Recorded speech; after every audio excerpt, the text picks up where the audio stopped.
آج ہم قرآن سے بہت دور ہوتے چلے جا رہے ہیں. ہمارے بچے قرآن نہیں پڑھتے, ہمارے گھروں کے اندر قرآن نہیں پڑھا جاتا. تم قرآن پڑھو گے گھروں میں برکتیں ہوں گی. قرآن پڑھو گے تو حضرات محترم تمہیں جینے کا سلیقہ ملے گا, زندگی گزارنے کا طریقہ تمہیں یاد آئے گا. تم قرآن پڑھو تو صحیح. مسلمانوں آؤ تمہیں بتا دوں کتنی محنتوں سے قرآن ہم تک آیا ہے, کتنی مشقتوں سے قرآن ہم تک پہنچا ہے. بس بات بتا کر اپنی گفتگو ختم کر لیتا ہوں. اللہ اکبر. حضرات محترم دیکھیے تو صحیح, میرے مصطفیٰ علیہ الصلوۃ والسلام ہیں, آپ کی بیٹی حضرت فاطمہ الزہرا جن کی عمر ابھی 7 سال ہے. ذرا سننا, 7 سال کی عمر کس کی؟ حضرت فاطمہ الزہرا کی, نبی کی شہزادی کی. 7 سال کی عمر میں میرے مصطفیٰ علیہ الصلوۃ والسلام اپنی بیٹی سے فرما رہے ہیں, بیٹی آپ گھر پر رہنا, میں آج اللہ کا کلام سنانے جا رہا ہوں, میں اللہ کا قرآن سنانے جا رہا ہوں. بیٹی نے کہا ابا جان کہاں جاؤ گے؟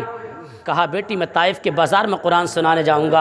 اللہ اکبر. اب ذرا غور سے سننا مسلمانوں, میرے مصطفیٰ علیہ الصلوۃ والسلام چلے ہیں قرآن سنانے کے لیے. آج ہم بھی قرآن سنانے جاتے ہیں, قاری مناظر صاحب بھی قرآن سنانے جاتے ہیں, اور بھی ہمارے علماء قرآن سنانے جاتے ہیں, نقیب اہل سنت بھی قرآن سنانے جاتے ہیں, شاعر اسلام بھی قرآن سنانے جاتے ہیں. پوچھو ان حضرات سے, جب یہ قرآن سنانے جاتے ہیں تو قرآن سنانے کا حضرات محترم نذرانہ کیا ہوتا ہے؟ لوگ ان کے گلوں میں ہار بھی ڈالتے ہیں, ان سے مصافحے بھی ہوتے ہیں. حضرات محترم پیسہ بھی دیا جاتا ہے, نذرانہ بھی دیا جاتا ہے. حضرات محترم پینے کے لیے شربت کے پیالے بھی پیش کیے جاتے ہیں. لیکن قربان جاؤ مسلمانوں, آج دنیا کا سب سے بڑا حافظ قرآن سنانے کے لیے نکلا ہے, آج دنیا کا سب سے بڑا قاری قرآن سنانے کے لیے نکلا ہے, آج دنیا کا سب سے بڑا مفتی قرآن سنانے کے لیے نکلا ہے, آج دنیا کا سب سے بڑا عالم قرآن سنانے کے لیے نکلا ہے. دنیا کے اندر کتنا بڑا حافظ کیوں نہ ہو جائے, میرے مصطفیٰ سے بڑا حافظ نہیں ہو سکتا. دنیا کے اندر کتنا بڑا قاری کیوں نہ ہو جائے, میرے مصطفیٰ سے بڑا قاری نہیں ہو سکتا. دنیا کے اندر کتنا بڑا عالم کیوں نہ ہو جائے, میرے مصطفیٰ سے بڑا عالم نہیں ہو سکتا. دنیا کے اندر کتنا بڑا مفتی کیوں نہ ہو جائے,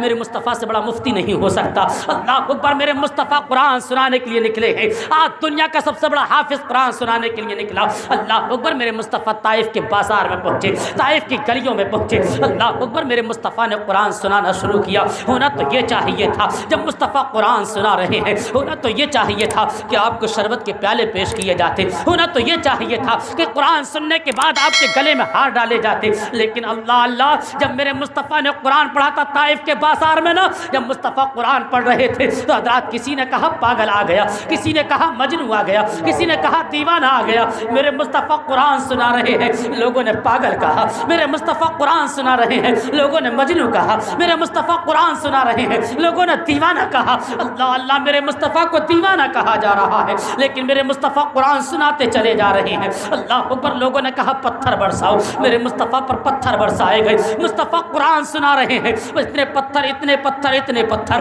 کہ مصطفیٰ کا جسم لہو لہان ہو گیا. دیکھو مسلمانوں, کتنی محنتوں سے قرآن ہم تک آیا ہے, کتنی مشقتوں سے قرآن ہم تک آیا ہے. اس قرآن کو ہم تک پہنچانے کے لیے میرے مصطفیٰ نے طائف کے بازار میں پتھر کھائے ہیں, اتنے پتھر اتنے پتھر. حضرات محترم, ایک مرتبہ حضرت عائشہ صدیقہ نے پوچھا تھا, اے آقا یہ تو بتائیے کہ زندگی میں تمہارے ساتھ کوئی ایسا مرحلہ, ایسا حادثہ پیش ہوا ہے کہ جسے تم کبھی بھول نہ سکو. اتنا سنا میرے آقا کی آنکھوں میں آنسو آ گئے. مصطفیٰ رونے لگے. حضرت عائشہ عرض کرتی, آقا اگر گستاخی ہو گئی ہو معافی چاہتی ہوں. حضرات میرے نبی ارشاد فرماتے ہیں, عائشہ گستاخی کی کوئی بات نہیں ہے.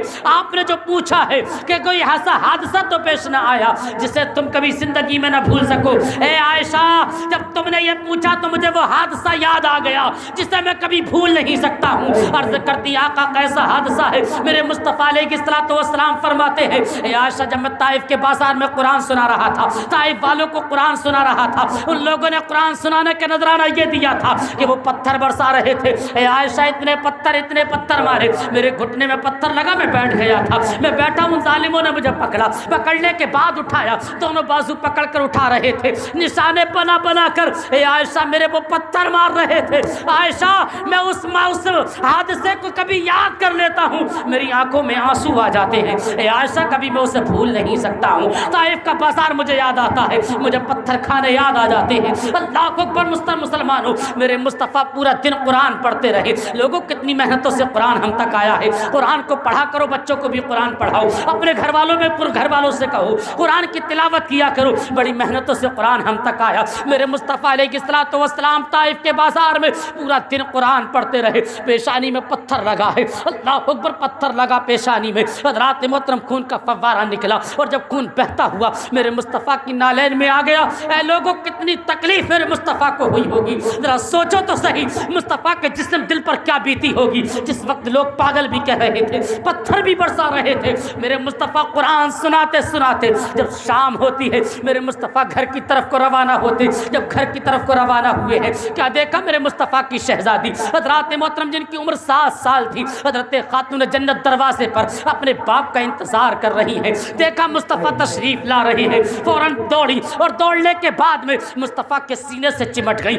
جیسے ہی چمٹی ہے ہاتھ پر حضرات محترم خون لگا ہے، مقدس خون ہاتھ پر آیا ہے، حضرت خاتون جنت تاؤ گئی، رو کر عرض کرتی ابا حضور یہ خون کیسا ہے؟ میرے مصطفیٰ فرماتے بیٹی تیرا باپ قرآن سنانے طائف کے بازار میں گیا تھا، ان طائف والوں نے قرآن سنانے کا نذرانہ یہ دیا کہ تیرے باپ پر پتھر برسائے ہیں، اے بیٹی اتنے پتھر کہ تیرے باپ کا جسم لہو لہان ہو گیا۔ اللہ اکبر، اتنا سنا تھا حضرت خاتون جنت عرض کرتی ہے اے ابا حضور کیا آپ حق پر نہیں ہو؟ میرے مصطفیٰ فرماتے ہاں بیٹی میں حق پر ہوں۔ کہا آپ کا قرآن سچا نہیں ہے؟ کہا ہاں بیٹی قرآن سچا ہے۔ کہا ہمارا رب سچا نہیں ہے؟ کہا ہاں بیٹی رب سچا ہے۔ میرے مصطفیٰ فرماتے بیٹی کس لیے پوچھ رہی ہے؟ حضرت خاتون جنت عرض کرتی ہے اے ابا حضور میں اس لیے پوچھ رہی ہوں کہ جب ہمارا رب بھی سچا، کلام بھی سچا، تم بھی سچے، اے اللہ کے نبی، اے بابا جان، جب تمہارا کلام سچا ہے تم بھی سچے ہو، پروردگار بھی سچا ہے، میں رب سے پوچھنا چاہتی ہوں اے پروردگار جب میرے باپ قرآن سناتا ہے میرے باپ پر اتنے پتھر کیوں برسائے جاتے ہیں؟ میرا باپ جب خانہ کعبہ میں اللہ کی عبادت کرتا ہے اس کے اوپر اونٹ کی اوجڑیاں کیوں ڈالی جاتی ہیں؟ میرا باپ جب خانہ کعبہ کی طرف کو تیری عبادت کرنے کے لیے نکلتا ہے اس کے راستے میں کانٹے کیوں ڈالے جاتے ہیں؟ میں رب سے پوچھنا چاہتی ہوں۔ میرے مصطفیٰ نے اپنی بیٹی کے لبوں پر انگلی رکھ دی اور رکھنے کے بعد کہا تھا اے بیٹی صبر کر، آج تیرا باپ میدان طائف کے بازار میں پتھر کھا کر اللہ سے سودا کر کر آیا ہے۔ کہا کیا سودا کیا ہے؟ میرے مصطفیٰ فرماتے ہیں اے بیٹی ان طائف والوں نے میرے اوپر پتھر برسا کر جہنم کو لے لیا ہے، میں نے قرآن سنا کر پتھر کھا کر اللہ سے جنت کو لے لیا ہے۔ اے بیٹی جب میدان محشر ہوگا نفسی نفسی کا عالم ہوگا، کوئی کسی کا پرسان حال نہ ہوگا، اے بیٹی اس وقت جب پل صراط جہنم کے اوپر ہوگی،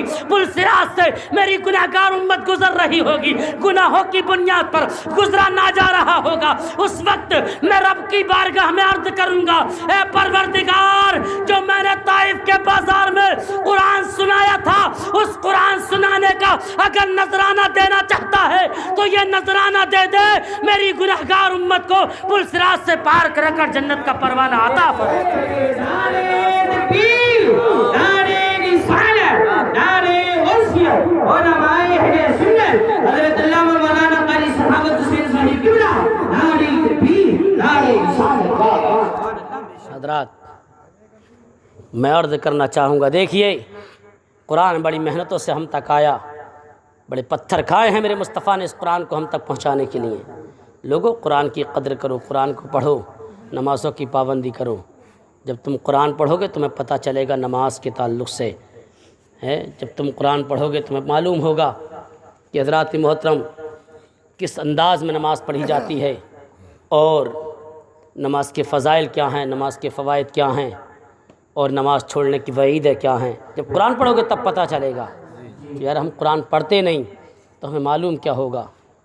ہیں لوگوں اللہ کے کلام کی زیادہ سے زیادہ تلاوت کرو، جب جب وقت ملے قرآن پڑھو، اور حضرات محترم نمازوں کی پابندی کرو۔ نماز ضروری ہے، نماز تمام عبادتوں میں اہم عبادت ہے، نماز دین کا ستون ہے، نماز سرکار دو عالم صلی اللہ علیہ وسلم کی آنکھوں کی ٹھنڈک ہے، نماز وہ اہم عبادت ہے کہ حسین جنتی جوانوں کے سردار ہونے کے بعد بھی میدان کرب و بلا میں نماز کو نہیں چھوڑ رہے۔ یار نماز کتنی اہم عبادت ہوگی، ذرا سوچو تو صحیح کہ تلواریں چل رہی ہوں، تیروں کی برسات ہو رہی ہو، 22,000 لشکر کی ہاتھوں میں ننگی تلواریں ہوں، اور یہ معلوم ہے کہ ہاں یہ میرے خون کے پیاسے ہیں۔ جس نے یہ دیکھا اپنے بیٹے کا کلیجہ نکلتا ہوا ایک ہی دن میں صبح سے لے کر دوپہر تک اپنے بیٹے کا کلیجہ نکلتا ہوا دیکھا ہو، اپنے بھائی عباس علمبردار کے کٹے ہوئے بازو دیکھے ہوں، لاشوں پر گھوڑے دوڑتے ہوئے دیکھے ہوں، جس کے جسم پر 72 زخم لگ چکے ہوں، لیکن جب نماز کا وقت ہوتا ہے تو وہ نماز نہیں چھوڑتے۔ کتنی اہم عبادت نماز ہوگی، ذرا سوچو۔ نماز کا وقت ہوتا ہے تو نماز نہیں چھوڑتے، ذرا سوچو تو صحیح کتنی اہم عبادت نماز ہوگی۔ وہ جنتی جوانوں کے سردار ہونے کے بعد ایسے وقت میں نماز نہیں چھوڑ رہے جہاں تلواریں چل رہی ہوں، بھالے چل رہے ہوں، تیروں کی برسات ہو رہی ہو، نماز نہ چھوڑ رہے ہو، رب کی بارگاہ میں حضرات محترم سجدہ کر رہے ہیں، اور سجدہ کرنے کے بعد پوری دنیا انسانیت کو درس دے رہے ہیں۔ لوگوں دیکھ لو، نہ مسجد میں نہ بیت اللہ کی دیواروں کے سائے میں نماز عشق ادا ہوتی ہے، تلواروں کے سائے میں۔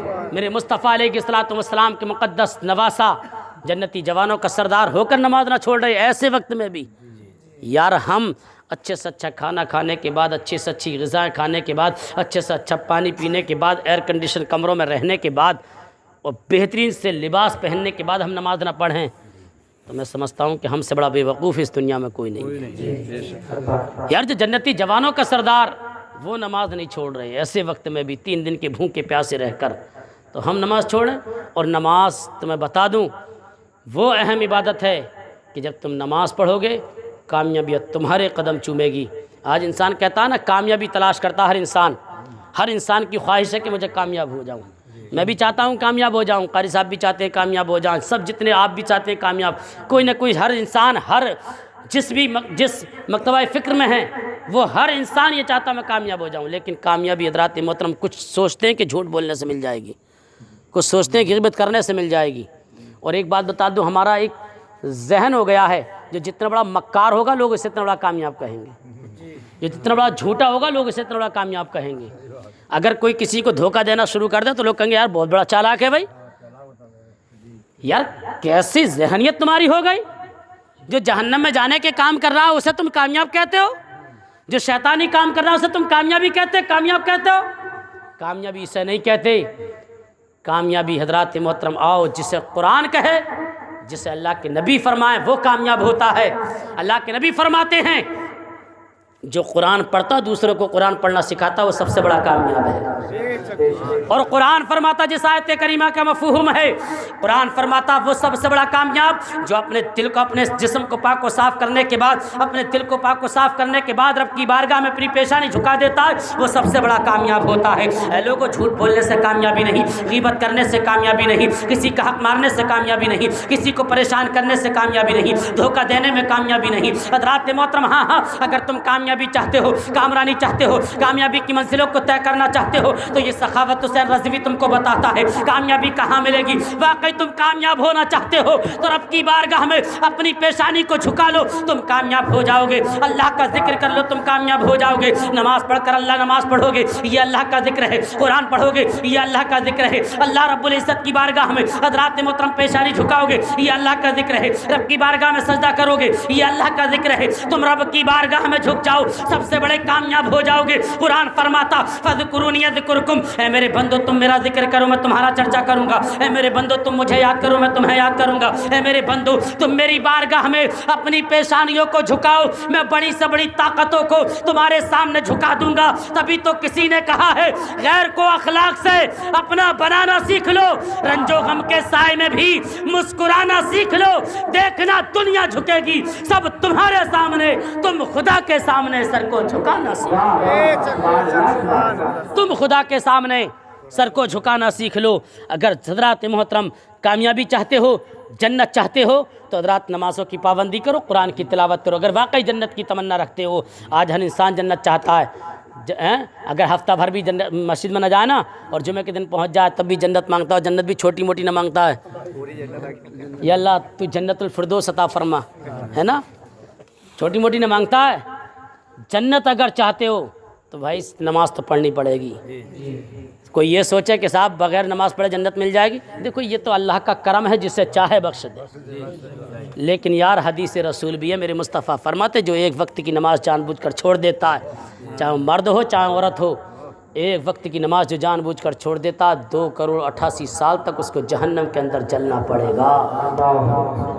ذرا سوچو، اگر واقعی جنت چاہتے ہو نمازوں کی پابندی کرو، جنت چاہتے ہو قرآن کی تلاوت کرو، جنت کی آرزو رکھتے ہو۔ لیکن اللہ اکبر، آج چور ہے وہ بھی چاہتا جنت مل جائے، ڈکیت ہے وہ بھی چاہتا جنت مل جائے، زانی ہے وہ بھی چاہتا جنت مل جائے، شرابی ہے وہ بھی چاہتا جنت مل جائے، حرام خور ہے وہ بھی چاہتا جنت مل جائے۔ اے لوگو، جنت ایسے نہیں ملے گی یار، تم جھوٹ بولو جنت تمہیں مل جائے گی۔ آج حضرات جھوٹا وہ سمجھتا جنت میرے باپ کی، غیبت کرتا جنت سمجھتا میرے باپ کی، حضرات کسی کا حق مارتا سمجھتا جنت میرے باپ کی۔ ارے جنت ایسا کیسے تیرے باپ کی ہو جائے گی؟ اگر جنت تیرے باپ کی ایسا ہوتی تو کلام حضرات محترم کربلا کے میدان میں میرا امام خاندان کو نہ کٹاتا۔ اللہ اکبر، جنت اتنی آسان ہوتی میرے مصطفیٰ طائف کے بازار میں پتھر نہ کھاتے، جنت اتنی آسان ہوتی حضرت بلال حبشی کوڑے نہ کھاتے۔ اے لوگوں، اگر جنت چاہتے ہو، جنت کی تمنا رکھتے ہو، جنت کی آرزو رکھتے ہو، جنت کے طالب ہو، جنت کے طلبگار ہو، تو آؤ جنت تمہیں بتاتا ہوں کہاں ملتی ہے۔ اگر واقعی جنت چاہتے ہو تو مصطفیٰ کی محبت کو دل میں بسا کر، حضرات محترم خوف خدا کو دل میں بسا کر، اپنے سینے کو محبت رسول کا مدینہ بنا کر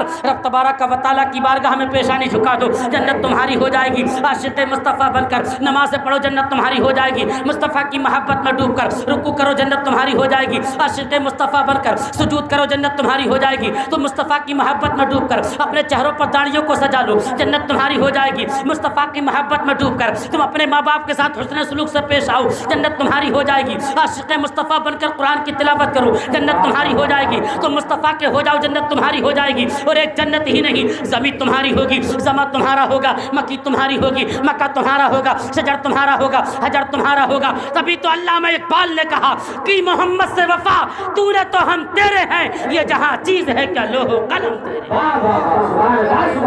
اللہ تعالیٰ مجھے آپ سبھی کو عمل کرنے کی توفیق عطا فرمائے، آمین۔ وما علینا الا البلاغ المبین۔ سبھی حضرات بلند آواز سے کلمہ طیبہ پڑھیں، لا الہ الا اللہ محمد رسول اللہ۔ خوب کی سیر چمن پھول چنے شاد رہیں، باغ جاتا ہوں میں گلشن تیرا آباد رہے۔ نہ طرز بیاں تھا نہ طرز ترنم، میرے سننے والوں پیارے مسلمانوں السلام علیکم۔ چمن رہا تو پھول کھلیں گے، زندگی رہی تو انشاءاللہ پھر